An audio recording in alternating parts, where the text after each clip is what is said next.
President-elect Trump, as a former alliance officer, I volunteered to share this brief message.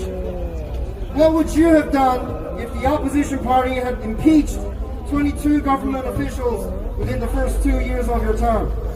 If your opposition refused to rewrite laws that strengthen punishments for spies, if they allowed foreign students and residents, many of whom happen to be of Chinese nationality, to vote in U.S. regional elections.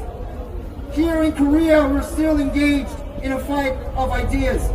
We're still on our journey to form a free, independent, and a united Republic of Korea that will stand as a beacon of freedom in Asia, much like your country does across the Pacific. You may wonder why this situation suddenly erupted.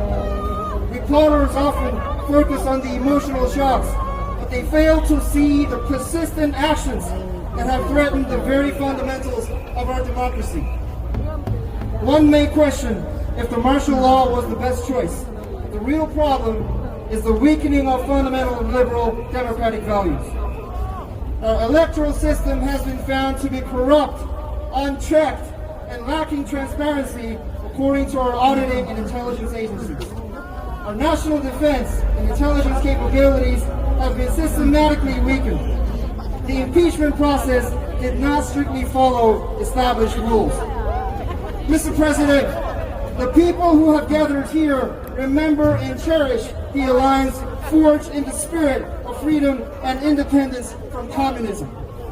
That is why, even though it may seem strange, people are rallying with the flags of both our nations.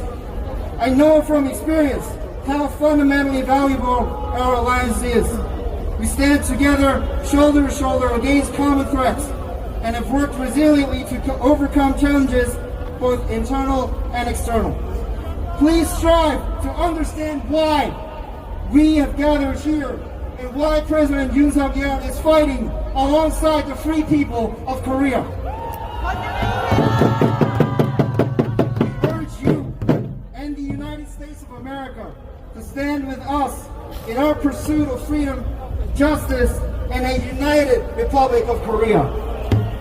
Governments can make errors and presidents can make mistakes, but we know that liberal democracy can be preserved by means that may appear undemocratic or are in fact constitutionally guaranteed. At the same time, we also know that actions that seem democratic but are in essence undemocratic can fundamentally undermine our republic. President Yoon Suk-yeol may seem like a tyrant to some people, but he is in fact standing against the tyranny of the masses, a concept that America's founding fathers sought to avoid. Real resilience comes from the efforts of people who seek the truth with a balanced understanding, distant from the pressures of mass opinion. To reporters all around the world, we urge you to report with balance. We, the free people of Korea, who have the right to say no, will fight, and we will win through to an absolute victory. 감사합니다!